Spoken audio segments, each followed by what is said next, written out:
সন্তান যদি কাজ ভালো করে আব্বার দিলের মধ্যে সন্তানের জন্য মায়া বাইরা যায়। স্ত্রী যদি কাজগুলা সুন্দর করে স্ত্রীর জন্য স্বামীর কলিজার মধ্যে মায়া বাইরা যায়। এমনি ভাবে প্রত্যেকটা অপশনে প্রত্যেকটা জায়গায় যে কাজগুলা আমি করি ওই কাজ আমার যার জন্য করলাম সে যদি আমার কাজগুলা সুন্দর পায়, একুরেট পায়, তাহলে তার দিলের মধ্যে আমার জন্য মায়া বাইরা যায়। মুহতারাম হাজিরিন, রব্বে কাবা বলেন, আমি আল্লাহ তোমারে বানাইছি, জমিনে তোমারে পাঠাইছি, তুমি আমার বানানো জান্নাত দেখো নাই, জাহান্নাম দেখো নাই, আমি তোমার জন্য একজন রসুল পাঠাইছি তাও দেখো নাই। আমাকে না দেখা, রসুল না দেখা, জান্নাত জাহান্নাম না দেখাও আমার তোমার দিলের মধ্যে আমার মোহাব্বতের জায়গা দিয়া আমার এই যে তাকওয়া না দেখার পরেও এটা তোমার দিলের মধ্যে রাখছ যে আমি জমিনের কেউ দেখুক আর না দেখুক মালিক দেখতেছে, এই জন্য মালিকের জন্য কাজগুলা সুন্দর বানাইছ। জমিনে আব্বার দিলের মধ্যে সন্তানের কাজ দেখার পরে মোহাব্বত যেমন বাইরা যায়, আমি রব্বুল আলামিনের কুদরতি অন্তরেও বান্দা তোমার জন্য মোহাব্বত ভালোবাসা বাইরা যায়।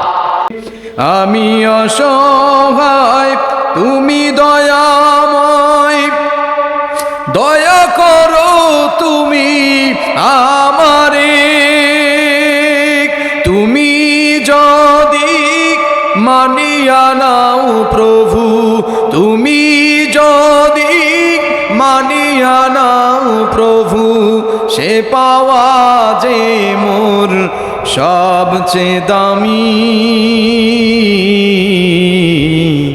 তোমারি দরবারেতে আমি অসহায় আসামি, তোমারি দরবারেতে আমি অসহায়,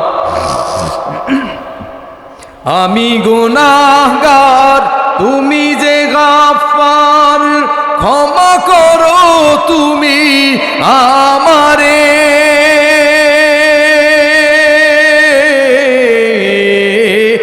আমি গুনাহগার তুমি যে গাফফার, ক্ষমা করো তুমি আমারে, তুমি যদি ক্ষমা নাহি করো, তুমি যদি ক্ষমা নাহি করো, আমি হব চির জাহান্নামী।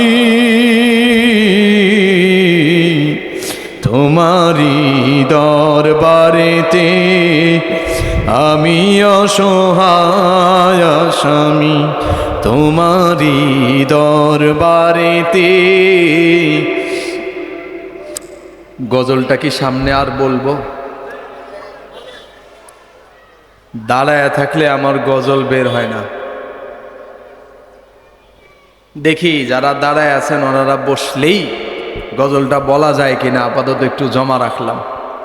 আলহামদুলিল্লাহ, বাংলাদেশ মুজাহিদ কমিটি শ্যামপুর থানা শাখা 51 নং ওয়ার্ড এবং এলাকাবাসীর আয়োজনে ওয়াজ মাহফিল ও হালকায় জিকির, প্রধান মেহমান হিসেবে উপস্থিত হবেন, গুরুত্বপূর্ণ বয়ান পেশ করবেন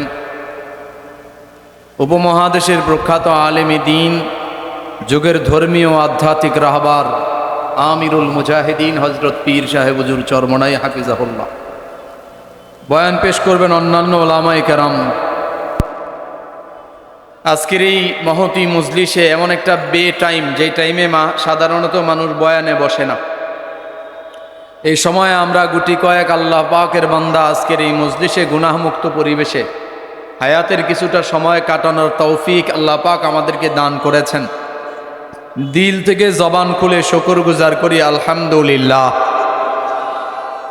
কালামে হাকিম থেকে সূরা হাশরের 20 নম্বর আয়াতে কারিমা এবং নবীজি আলাইহিস সালাতু ওয়াস সালামের অসংখ্য মুবারক হাদিস থেকে সহি সনদে বর্ণিত একখানা হাদিস তেলাওয়াত করেছি।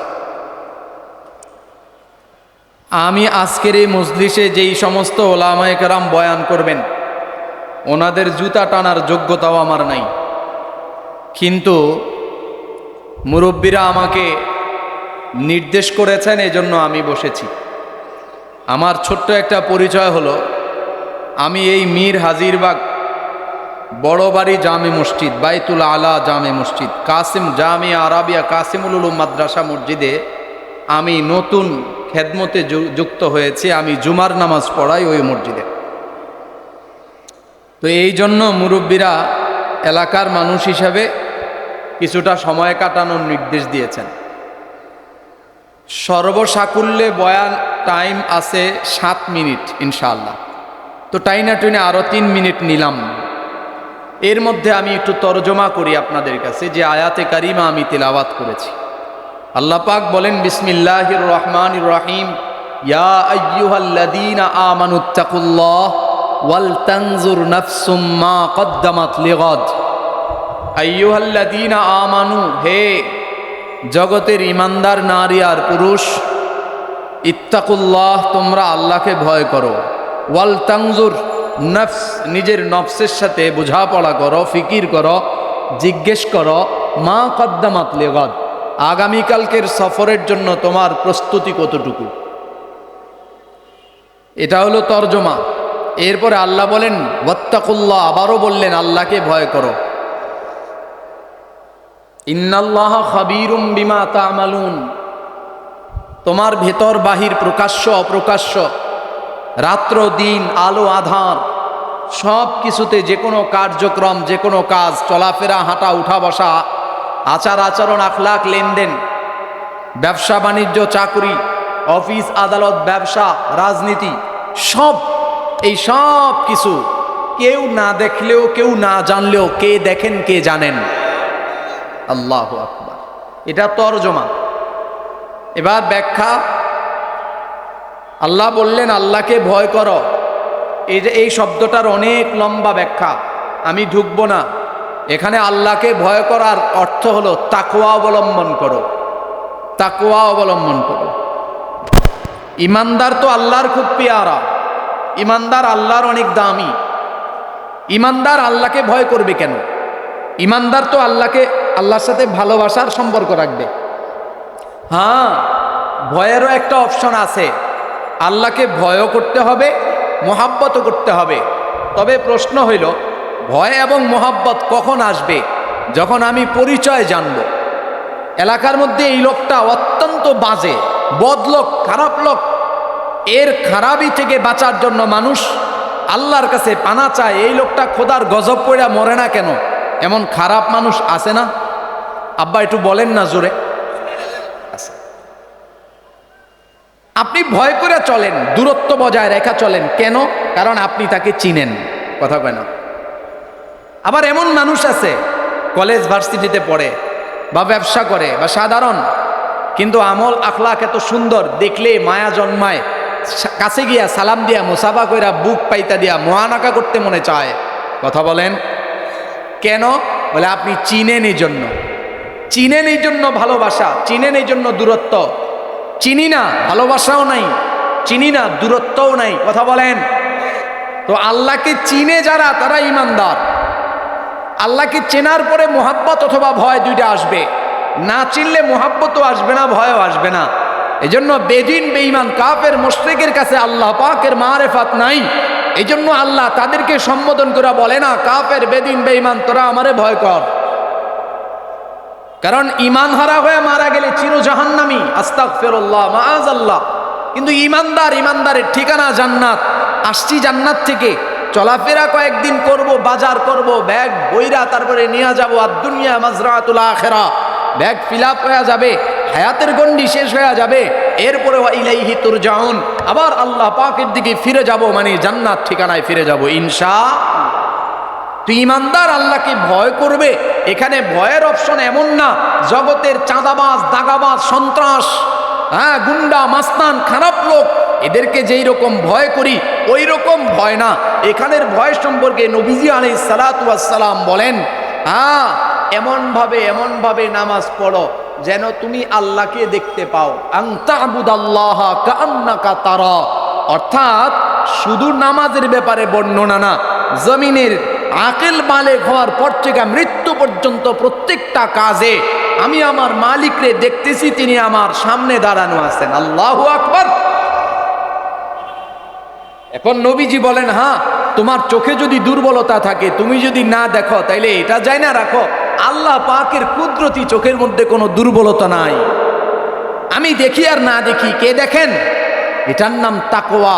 এই জায়গায় আমানুত্তাকুল্লাহ অর্থ হলো মুমিন, তোমরা তাকওয়া অবলম্বন করো, জীবনের প্রত্যেকটা কাজে আল্লাহ পাকের সামনে দাঁড়া করাও। তুমি আল্লাহ পাকের সামনে দাঁড়ানো, তোমার সামনে আল্লাহ পাক দাঁড়ানো, কি হবে? হ্যাঁ, জমিনের মালিক সামনে থাকলে যেমন কাজে ফাঁকি দেওয়া যায় না, 2 নম্বরই করা যায় না, হ্যাঁ, খারাপ কাজ করা যায় না, চুরি করা যায় না, ডাকাতি করা যায় না, আল্লাহ পাক আমার সামনে দাঁড়ানো আছে, অতএব আমার কোনো ফাঁকি দেওয়া, 2 নম্বরই করা, কাজে করবে এদিক সেদিক করা, এটার নাম তাকওয়া। এই কথাই আল্লাহ পাক বলছেন আমানুত্তাকুল্লাহ, আল্লাহ রাব্বুল আলামিনকে ভয় করো। এর অর্থ হলো জমিনের মালিক যদি সামনে দাঁড়ায় রয়, তাইলে আমার বিগত 5 বছরের কাজে আমার মালিক সামনে ছিল না, যার কারণে আমার কাজের মধ্যে এদিক সেদিক করার সুযোগ ছিল। আজকের এই দিনে আমার মালিক সামনে দাঁড়ায় আছেন, দোকানের মধ্যে আমি কাজ করি, অফিসে কাজ করি, আমার মালিক সামনে দাঁড়ানো, তো আমার 2 নম্বরই করার সুযোগ হয় না। এক কথায় মালিক যদি সামনে দাঁড়ানো থাকে, তাইলে কর্মচারীর কাজগুলা সুন্দর হয়। মালিক যদি সামনে দাঁড়ানো না রয়, তাইলে আমানতদারিতা না থাকার কারণে গোলাম কর্মচারীর কাজের মধ্যে 2 নম্বরই পাওয়া যায়। জিজ্ঞাসা করি, আমার কাজ যদি একুরেট হয়, আমার কাজ যদি ফাঁকি দেওয়া না হয়, আমার কাজের মধ্যে যদি ফাঁকি না পাওয়া যায়, আমার কাজ যদি সুন্দর হয়, একুরেট হয়, তাহলে এটাতে কি লাভ? হাবিবি কিবরিয়া পয়গম্বর আলাইহিস সালাতু ওয়াস সালাম বলেন, জমিনের মানুষ যেমন কর্মচারীর কাজ যদি সুন্দর হয়, তাহলে মালিকের মনের মধ্যে, দিলের মধ্যে কর্মচারীর জন্য আলাদা মায়া তৈরি হয়ে যায়। কথা কয় না? সন্তান যদি কাজ ভালো করে, আব্বার দিলের মধ্যে সন্তানের জন্য মায়া বাইরা যায়। স্ত্রী যদি কাজগুলা সুন্দর করে, স্ত্রীর জন্য স্বামীর কলিজার মধ্যে মায়া বাইরা যায়। এমনি ভাবে প্রত্যেকটা অপশনে, প্রত্যেকটা জায়গায় যে কাজগুলা আমি করি, ওই কাজ আমার যার জন্য করলাম, সে যদি আমার কাজগুলা সুন্দর পায়, একুরেট পায়, তাহলে তার দিলের মধ্যে আমার জন্য মায়া বাইরা যায়। মুহতারাম হাজিরিন, রব্বে কাবা বলেন, আমি আল্লাহ তোমারে বানাইছি, জমিনে তোমারে পাঠাইছি, তুমি আমার বানানো জান্নাত দেখো নাই, জাহান্নাম দেখো নাই, আমি তোমার জন্য একজন রসুল পাঠাইছি, তাও দেখো নাই। আমাকে না দেখা, রসুল না দেখা, জান্নাত জাহান্নাম না দেখাও, তোমার দিলের মধ্যে আমার মোহাব্বতের জায়গা দিয়া, আমার এই যে তাকওয়া না দেখার পরেও এটা তোমার দিলের মধ্যে রাখছ, যে আমি জমিনের কেউ দেখুক আর না দেখুক, মালিক দেখতেছে, এই জন্য মালিকের জন্য কাজগুলা সুন্দর বানাইছ। জমিনে আব্বার দিলের মধ্যে সন্তানের কাজ দেখার পরে মোহাব্বত যেমন বাইরা যায়, আমি রব্বুল আলামিনের কুদরতি অন্তরেও বান্দা তোমার জন্য মোহাব্বত, ভালোবাসা বাইরা যায়। পরিতাপের বিষয় হলো আজকের এই তাকওয়া না থাকার কারণে, এই যে তাকওয়া, আমানতদারিতা, জবাবদিহিতা, যে আমারে একজন দেখতেছেন, এই জিনিসটা না থাকার কারণে আজকে বাংলাদেশ স্বাধীন হয়েছে 56 বছর। বলেন কয় বছর? এই 56 বছর পরে আজকের বাংলাদেশে চুরি হয় না, কথা কয় না, ডাকাতি হয় না, খুন খারাপি হয়নি, চাঁদাবাজি, টেন্ডারবাজি, দখল বাণিজ্য, এই যত আয়োজন আছে, জিনা, ব্যভিচার, এই সমস্ত অপরাধ 56 বছরে স্বাধীন করা এই দেশ থেকে এখনো দূর হয় নাই। অথচ স্বাধীনতার আগেও এগুলা ছিল। চুরি, ডাকাতি, খুন খারাপি, টেন্ডারবাজি, চাঁদাবাজি, দখল বাণিজ্য, রাহাজানি, হ্যাঁ, অন্যায়, অনাচার, অবিচার, জুলুম, নির্যাতন, এগুলা থেকে মুক্ত হওয়ার জন্য, এগুলার থেকে দেশটাকে মুক্ত করার জন্য, দেশের মানুষকে নিরাপত্তা দেওয়ার জন্য, শান্তি দেওয়ার জন্য আমার আব্বারা যুদ্ধ করছে। কিন্তু 56 বছর পরে আইসা আজকের রেজাল্ট কি? আজকের এই দিনে আপনার ঘরে যে সন্তানটা জন্ম হবে, তার মাথায় কমপক্ষে 1 লাখ থেকে 1.5 লাখ টাকার ঋণ। কিসের ঋণ জানেননি? চুরির ঋণ, ডাকাতির ঋণ, ঋণ খেলাপের ঋণ, অর্থ পাচারের ঋণ, আজকের দিনে আপনার ঘরে যে সন্তানটা জন্মাইছে এই সন্তানটা চুরি করছে? কারা করছে?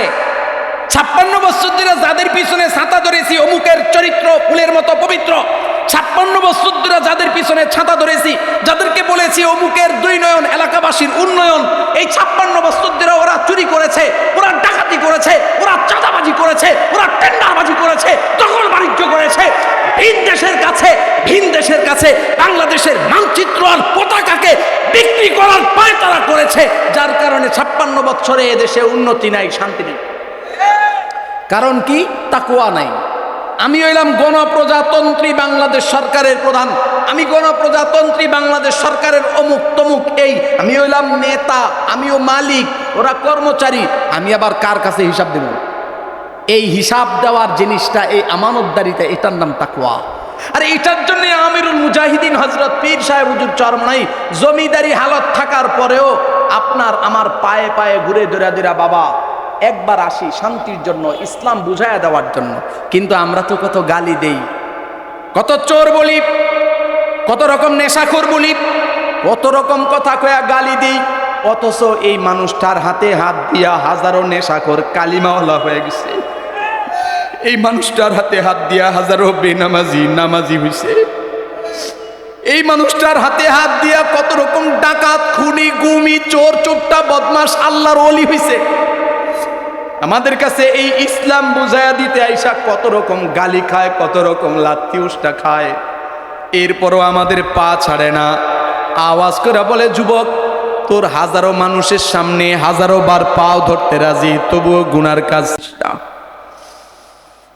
মুহতারাম হাজিরিন, জীবনের শুরু থেকে শেষ পর্যন্ত প্রত্যেকটা কাজে আল্লাহ রাব্বুল আলামিনের কি বলে স্মরণ সামনে রাখা, আল্লাহকে সামনে রাখা জীবনের প্রত্যেকটা কাজ করা, এটা হলো তাকওয়া। আর মুমিন যেহেতু আল্লাহ পাকের পেয়ারা, এই জন্য আল্লাহ পাক বলেন, ও বান্দা বান্দি তুমি আমার পেয়ারা, তোমার জীবনের শুরু থেকে সব শেষ পর্যন্ত প্রত্যেকটা অপশনে আমি তোমার পেয়ারা হিসেবে আমারে সামনে রাখো। তাহলে জিন্দগি দুনিয়াও সফল হইবা, মরণে সফল, কবরে সফল, মিজান পুলসিরাতে সফল। তখন তোমার এই চিন্তা করা লাগবে না আগামীকালের জন্য কি পাঠাইলা। আর যদি তোমার তাকওয়া না থাকে, তোমার ঈমান যদি দুর্বল হয়, তোমার তাকওয়া যদি দুর্বল হয়, তোমার পরকালীন জিন্দেগির হিসাব নিকাশ যদি তোমার সামনে না রয়, তাহলে চিন্তা করো, ওয়াল তানজুর নাফসুম মা কদ্দামাত লিগাদ, সাবধান আগামীকালকের প্রস্তুতি না নিয়া তুমি আইসো না। আল্লাহ রাব্বুল আলামিন আমাকে সহ সবাইকে তাকওয়া অবলম্বনের তৌফিক দান করে। আজকের আয়োজন আল্লাহ কবুল করেন। যারা যেভাবে কষ্ট করেছেন, মুজাহাদা করেছেন, প্রত্যেকের কষ্ট মুজাহাদা আল্লাহ কবুল করেন ইনশাআল্লাহ। আমার জুমার মসজিদে দাওয়াত দিয়ে গেলাম, জুমায় আসবেন ইনশাআল্লাহ, আলোচনা শোনানো হবে।